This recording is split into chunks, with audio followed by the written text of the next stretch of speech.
তাকওয়া যে ব্যক্তি অর্জন করবে তার ইহকালের উপকার কি, আর তাকওয়া যে ব্যক্তি অর্জন করবে তার পরকালের উপকার কি, খুব সংক্ষেপে আলোচনা করব। একটু ধ্যানটা চেঞ্জ করবেন না আমার দিকে, প্লিজ প্লিজ, আমি অনুরোধ করছি, এদিক ওদিকে ধ্যান দিবেন না।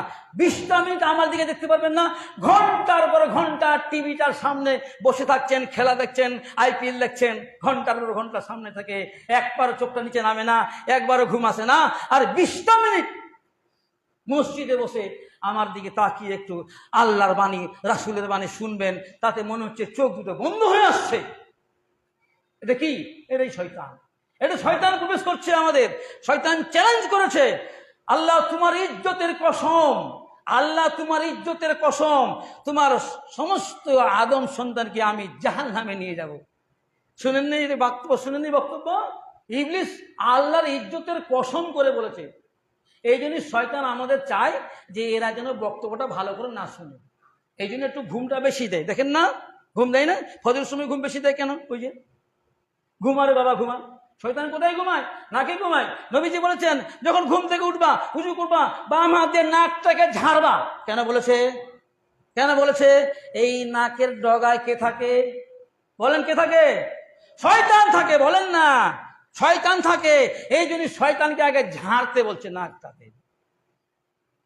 আমরা বলছি আমার কাছে শয়তান আসবে, এত সোজা? আরে বেটা, শয়তান তোমার কাছে কেন? তোমার নাকে ঢুকে আছে, তোমার নাকের ভিতর ঢুকে গেছে, তোমার রক্তের ভিতর ঢুকে গেছে শয়তান। তুমি বুঝতে পারছো না? শয়তান বলাচ্ছে, শয়তান করার সময় কাজ। যাই হোক, বুখারীর যে হাদিসটা আমি পেশ করেছি, যে পৃথিবীতে এবং আল্লাহর কাছে সবচেয়ে সম্মানিত ব্যক্তি হলো কে? যার মধ্যে তাকওয়া আছে। সহিহ বুখারীর হাদিস, আন আবি হুরায়রা কিলা ইয়া রাসূলুল্লাহ সাল্লাল্লাহু আলাইহি ওয়াসাল্লাম মান আকরামুন নাস। আবু হুরায়রা রাদিয়াল্লাহু আনহু থেকে বর্ণিত, তিনি বলছেন, ইয়া রাসূলুল্লাহ, হে আল্লাহ রাসূল, মানুষের মধ্যে সবচেয়ে সম্মানিত ব্যক্তিকে, মানুষের মধ্যে সবচেয়ে সম্মানিত ব্যক্তিকে? এই প্রশ্ন সাহাবীরা করছেন। কাকে করছেন? আল্লাহ রাসূল মুহাম্মদ সাল্লাল্লাহু আলাইহি সাল্লামকে বলছেন, হে আল্লাহ রাসূল, আপনি বলেন সবচেয়ে আল্লাহর কাছে সম্মানিত ব্যক্তি কে? আমরা কি বলি?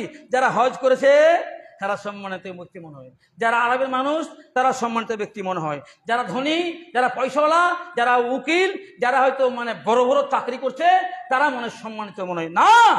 এটা দুনিয়াতে, দুনিয়াতে আল্লাহর কাছে সম্মানিত ব্যক্তি কে? এটা আল্লাহ রাসূল বলতেন। শুনেন ভালো করে, শুনেন, কাউকে বলতে পারবেন, মনোযোগ দিয়ে শুনেন। এবার বলছেন কালা, রাসূল সাল্লাল্লাহু আলাইহি ওয়াসাল্লাম বলছেন কালা, কি বলছেন? আতকাহুম, তোমাদের মধ্যে যে অধিক মুত্তাকি, তোমাদের মধ্যে যে বেশি মুত্তাকি, সেই ব্যক্তি আল্লাহর কাছে বেশি সম্মানিত। আরব অনারব, হ্যাঁ, তারপরে কালো গরো, কালো ফর্সা, এইরকম ধনী গরিব, এর মধ্যে কোনো পার্থক্য নেই যে ধনী হলে বেশি মানে প্রিয়, আরবের লোক বেশি প্রিয়, ফর্সা লোক বেশি প্রিয়, কালো লোক কম প্রিয়। না, সবচেয়ে আল্লাহর কাছে প্রিয় হলো ওই ব্যক্তি যার মধ্যে তাকওয়া আছে, যে বেশি আল্লাহকে বেশি বেশি ভয় করে। এখন তাকওয়া কি জিনিস? তাকওয়া আমি আগে বলেছি, আবার বলছি। তাকওয়াকে যদি পারিভাষিক ভাষায় বলা যায়, তাকওয়া হলো আল্লাহ যা আদেশ করেছেন সেটাকে মেনে নেওয়া ও পালন করা, প্রতিপালন করা। আল্লাহ যাকে যেটা আদেশ করেছেন সেটাকে পালন করা, আমল করা, আর আল্লাহ যা নিষেধ করেছেন তা পরিত্যাগ করা, এর নাম তাকওয়া। যেটা আদেশ করেছেন সেটা পালন করা, যেটা নিষেধ করেছেন সেটা পরিত্যাগ করা, যার মধ্যে এই স্বভাবটা আছে ওই ব্যক্তি তাকওয়াশীল। যার মধ্যে বেশি আছে ও বেশি তাকওয়াশীল। দেখেন, তাকওয়া অর্জন করলে ইহকালে কত উপকার আছে। যে ব্যক্তি বেশি তাকওয়াশীল, বেশি মুত্তাকি হবে, আল্লাহকে ভয় করবে, আল্লাহ তাআলা দুনিয়াতেও তার সহযোগী হবে, দুনিয়াতেও তার উপকার করবে। কিভাবে? একটা হাদিস দিয়ে বলবো, খুব বড় হাদিস যদিও, তবুও আমি হাদিসটা বলছি, মনোযোগ সহকারে শুনবেন। যে তাকওয়ার কি, ইহকালের যে ব্যক্তি তাকওয়াশীল, যে বেশি আল্লাহকে ভয় করে, তার কি মানে উপকার আছে, দুনিয়াতে সে ফলাফল কিভাবে। দেখেন হাদিসটা বড়, সহিহ বুখারীর হাদিস 2215 নম্বর। ইবনে উমর, আব্দুল্লাহ ইবনে উমর, তিনি হাদিসটি বর্ণনা করছেন। তিনি বলছেন যে রাসূল সাল্লাল্লাহু আলাইহি ওয়াসাল্লাম বলছেন, একদিন 3 ব্যক্তি রাস্তা দিয়ে হেঁটে যাচ্ছে, পাহাড়ি এলাকায় রাস্তা, হেঁটে যাচ্ছে। এবার হাঁটতে হাঁটতে প্রবল বৃষ্টি শুরু হয়ে গেল। তারপরে বৃষ্টির কারণে কি করলো, তারা একটা গুহায় লুকিয়ে গেল। 3 জনের ব্যক্তি একটা গুহায় লুকিয়ে গেল। হঠাৎ ওই গুহার উপরে উপর থেকে একটা পাথর এসে গুহার মুখটা বন্ধ করে দিল। গুহার মুখটা বন্ধ হয়ে গেল। সেখানে আর কোনো লোক নেই, বাঁচাবার কোনো লোক নেই যে কেউ এসে গুহা সরাবে। তাদের কথা আওয়াজ বাইরে আসে না, তাদের কথার আওয়াজ বাইরে আসে না। তখন তাদের একজন আরেকজনকে বলতে লাগলো যে ঠিক আছে, আমরা যে আমল করেছি তার মধ্যে যে বেশি উত্তম আমল করেছে, যে ভালো আমল করছে, সেই ভালো আমলটাকে ওসিলা করে আল্লাহর কাছে দোয়া করো। এখন আল্লাহ ছাড়া কোনো বাঁচার উপায় নাই। 3 জনেই পরামর্শ করছে যে যেটা ভালো আমল করেছে, জীবনে কোনো না কোনো তো ভালো আমল করেছেন, ঠিক কিনা বলেন?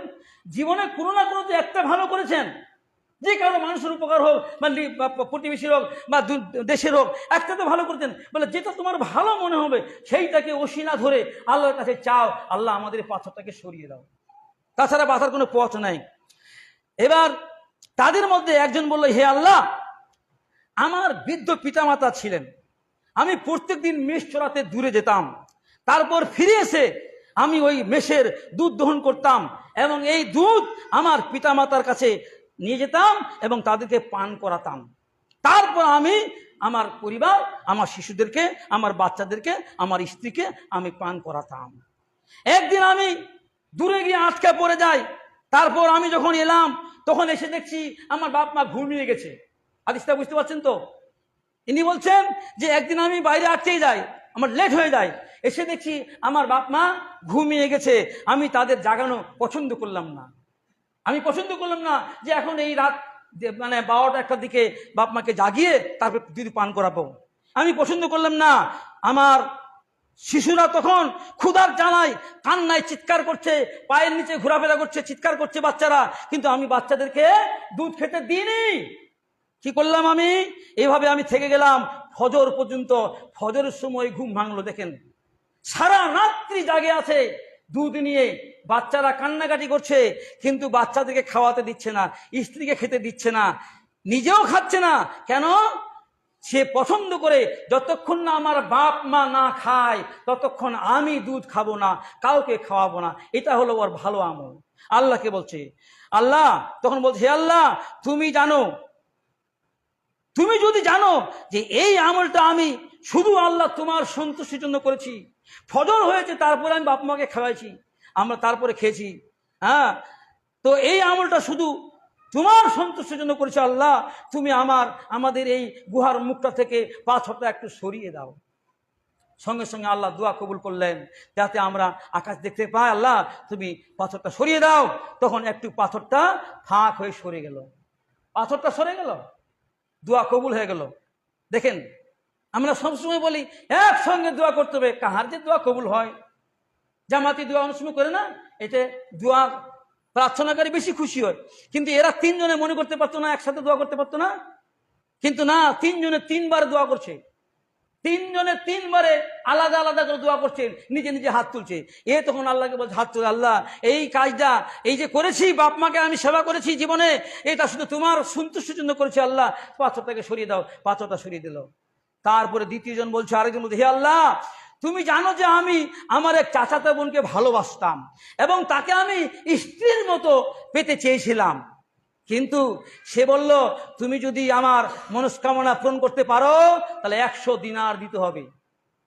মেয়েটা বলছে, চাচাতো বোন বলছে যে তুমি যদি মনস্কামনা পূরণ করো আমার সাথে 100 দিনার দিতে হবে।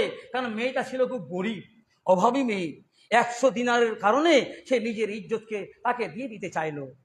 আমি চেষ্টা করে, লোকটা তখন চেষ্টা করে বলছে, আল্লাহকে বলছে, আল্লাহ আমি অনেক চেষ্টা করে আমি 100 দিনার সংগ্রহ করি। তারপর যখন আমি তাকে নিয়ে বাইরে যাই, এমন গোপন জায়গায় যাই, আমি যখন তাকে 100 দিনার দিয়ে দিই এবং তার 2 জাঙের মধ্যবর্তী জায়গায় বসে যাই, এমন অবস্থায় কেউ নেই ওখানে, নির্জনে গেলাম আমরা দুজনে, তার 2 জাঙের মাঝখানে আমি যখন বসে গেলাম, তখন সেই মেয়েটা আমাকে বলছে, ইত্তাকুল্লাহ, এ ভাই আল্লাহকে ভয় করো।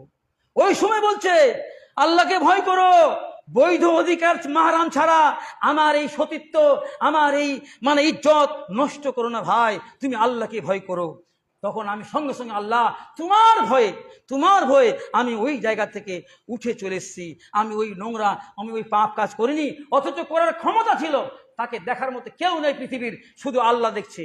হ্যাঁ, তখন বলছি, হে আল্লাহ, তুমি যদি জানো যে আমি এই কাজটা যে করেছি, এত সুযোগ পাওয়ার পরও আমি পাপ কাজে যাইনি, অন্যায় করিনি, এটা শুধু তোমার সন্তুষ্টির জন্য করেছি। আল্লাহ, তুমি আমাদের এই বাঁচার জন্য পাথরটা একটু সরিয়ে দাও।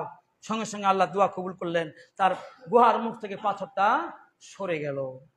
তারপরে তৃতীয় জন বলছে, হে আল্লাহ, তুমি জানো যে কিছু এক ফারাক শস্য, তখন ফারাক ছিল, কিছু খাদ্যদ্রব্যের বিনিময়ে আমি একটা মজুর নিয়েছিলাম। কিন্তু আমি তাকে যখন এই মজুরি দিতে গেলাম, সে নিতে চাইলে না, অস্বীকার করলো। সে তখন চলে গেল বাড়ি। তারপর আমি সেই ওই এক ফারসাক শস্য দানা দিয়ে আমি তার চাষবাস শুরু করলাম। চাষবাস শুরু করে যখন ফসল অনেক হয়ে গেল, তখন ওই ফসল দিয়ে আমি গরু কিনলাম। গরু কিনে একবার গরু হয়ে গেল। তারপর রাখাল নিযুক্ত করলাম, অনেকগুলো রাখাল হয়ে গেল, অনেক গরু হয়ে গেল, অনেক রাখাল হয়ে গেল। ওই এক ফারসাক শস্য দিয়ে, কেন অনেকদিন হয়ে গেছে, ও চলে গেছে, কিন্তু ওর ওটা ওই হজম করেনি, আত্মসাৎ করেনি, ওটা দিয়ে বাড়িয়ে দিয়েছে। পরে একদিন কিছুদিন পর ওই যে মজুর, সে এসে বলছে, হে আল্লাহর বান্দা, আমার পাওনাটা দিয়ে দাও। আমি যে এত বছর আগে তোমার কাছে জন দিয়েছিলাম, আমি যে খেটেছিলাম, আমার তো এক শস্য ফারসাক ছিল, শস্য দানা পাচ্ছিলাম তোমার কাছে, তো আমাকে দাও। তখন আমি বললাম যে এই যে গরুগুলো দেখছো, এই যে রাখালগুলো দেখছো, এই গরুগুলো রাখালগুলো সব তোমার, তুমি নিয়ে চলে যাও। আচ্ছা, এই কথা শুনে লোকটা হাসবে না? লোকটা পাগল মনে করবে না যে লোকটা মনে হয় পাগল হয়ে গেছে? আমি তো এই এক একটু শস্য দানা আমি ওর কাছে পাই, কতটুকু পাই, এটুকু পাই, কিন্তু আমাকে বলছে এই গরুগুলো তোমার, এই রাখালগুলো তোমার, এই ধানগুলো, জমিগুলো তোমার, সব তোমার, তুমি নিয়ে চলে যাও। কি পাগল মনে করবে না? হ্যাঁ। সে বলল, তুমি কি আমার সাথে ঠাট্টা করছো? আমি বললাম, আমি তোমার সাথে ঠাট্টা করছি না, বরং এই সব তোমার, যাও, তুমি নিয়ে যাও। তখন ওই লোকটা সব নিয়ে চলে গেল। তখন আল্লাহকে বলছে, আল্লাহ, এই যে কাজটা আমি করেছি, একটা গরিব মানুষের সামান্য শস্য আমার কাছে থেকে যায় বছর বছর, আমি সেই বছর বছর শস্য দিয়ে চাষবাস করে তাকে গরু করেছি, গরুর পাল করেছি, রাখালের পাল করেছি। আল্লাহ, এটা শুধু তোমার জন্য করেছি। আল্লাহ, তাকে আমি সব দিয়ে দিছি। আল্লাহ, আমাদের পাথরটা সরিয়ে দাও। সঙ্গে সঙ্গে আল্লাহ দোয়া কবুল করলো, ওই পাথরটা সরিয়ে দিয়ে রাস্তাটা খুলে গেল, তিনজন বেরিয়ে গেল। কি বুঝতে পারলেন এই বুখারীর হাদিস থেকে? যে দুনিয়াতে যদি মুত্তাকি হন, পরহেজগারিতা হন, আল্লাহকে ভয় করেন, যে তিনটা কাজ, সব দিয়ে এই তিনটা কাজে শুধু আল্লাহর ভয় করেছে,